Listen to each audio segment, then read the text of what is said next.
Hey everybody, what's going on? Clint and Ti. We got a chance to go see The Infiltrator a little early this week, and I was really excited for The Infiltrator. I was so pumped for this. Yeah. Like when we got the invitation to the screening, I was like, yes!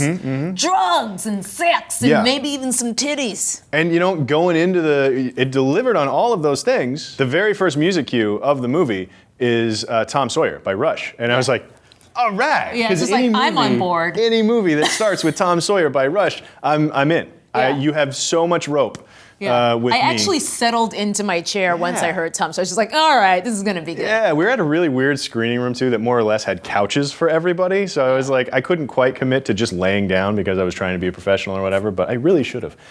Point is, the movie's not great. Yeah, unfortunately, the way I walked into this movie is not the way I walked out.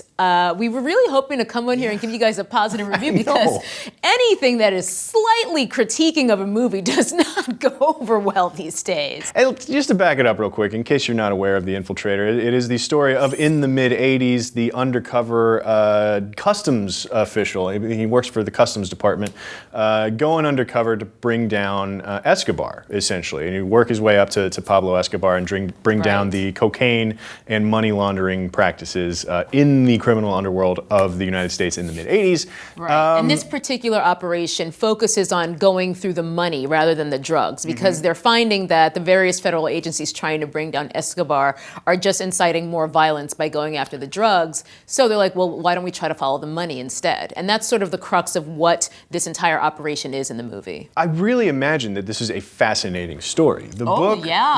Why did I go Fargo there? I don't know. I'm sure the book that the movie is based on is a fascinating read because the real life nuts and bolts of what he went about doing is fascinating. Like it resulted in all of these arrests. A giant bank was basically folded because of what he did, because of the case that he made against him.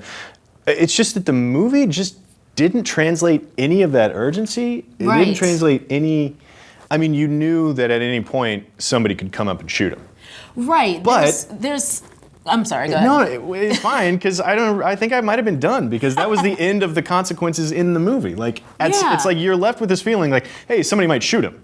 Right. And then the movie would be over sooner, I guess. Exactly. It's the same implied consequences that we've seen in any movie where we have a character going into deep cover, and I don't think that they did anything to bring anything new to that, to escalate those tensions and that feeling of danger. The trailer is great. Yeah. The twailer. I love the twailer. But the movie, the one word that comes to mind if I have to describe it is boring. It's boring.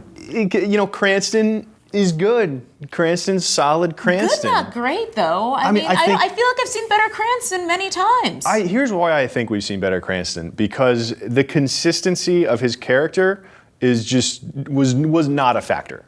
Like his actual performance, he was doing things from scene to scene to scene that I bought and I believed, but the character didn't track at all throughout the whole movie. Yeah, I think the character itself you just don't care about that much, which is challenging when he's the main guy in the movie. See, how are we going to fix this movie? How would you? Because for me, there's a scene, and if you go see it, clearly somebody else told you that you should go see it, not us. There's a scene with an anniversary cake at a restaurant, and Cranston is there with his real life wife, not his undercover fiance, and somebody from the undercover assignment sees him in the restaurant, and then he goes off. He goes like Joe Pesci in Goodfellas nuts on this poor waiter who happened to be.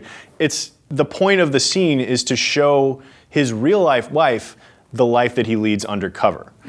The problem is that sort of Joe Pesci blow up isn't the life that he was leading undercover. No. He's kind of a wiener. It's not the undercover. character he's created at all. For me, the more interesting movie, regardless of the real life events, the more interesting movie would be a guy who has to be Joe Pesci from Goodfellas undercover, and in that life slowly intruding on his real life. Right. I would have been into that movie. One of the major problems that I think this movie has is Bryan Cranston is possibly most famous for Breaking Bad. I think that's a fairly reasonable argument to make. And it's a very similar type of premise in that it's a fish out of water getting into the drug game and trying to play with the big dogs where he eventually gets in over his head. The reason it worked so well in Breaking Bad was they told the story in a very unique and interesting and never seen before way. This movie is telling a story we've seen a million times before and doesn't bring anything fresh to it. In terms of the sort of conflicts that they kind of crowbar in at the end that he's having with the relationships he's forged with the criminals where he's been undercover.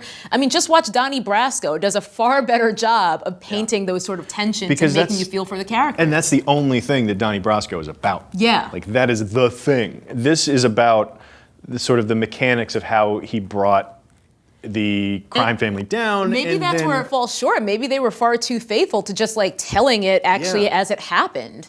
Which is fascinating, and it would be an interesting read. It's not an interesting movie. The whole Colombian drug cartel of the 80s, the Medellin cartel, it's a never-endingly fascinating story. But I would just say, go watch Narcos if you haven't already. Season 2 is going to be on Netflix pretty soon. It's the same subject matter told from a different perspective, of course, because this movie focuses on following the money, whereas Narcos is more about Escobar and just the actual DEA. Narcos is better. Watch that. It's going to be like 13 hours longer, but it's worth it. All right, everybody, that's what we thought of The Infiltrator. That's what this movie was called, right? The Infiltrator? I guess. I've already forgotten it. Let us know what you think about it. Or if you've seen Narcos, let us know what you think about Narcos. What's your favorite drug cartel movie? Yeah. Let us know that. That's a good conversation. That's a good conversation. And let's throw Scarface right out. Because everybody's just going to say Scarface. So other than Scarface, what is your favorite drug cartel movie ever made? Let us know in the comments down below. Click like, subscribe, stick around CineFix for more movie stuff. We'll see you next time. You talking cake to me? I don't think I've ever even attempted to do a Pesci. Can't believe you're talking a cake to me. You're talking anniversary cake? It's birthday cake. Oh, How is this my anniversary?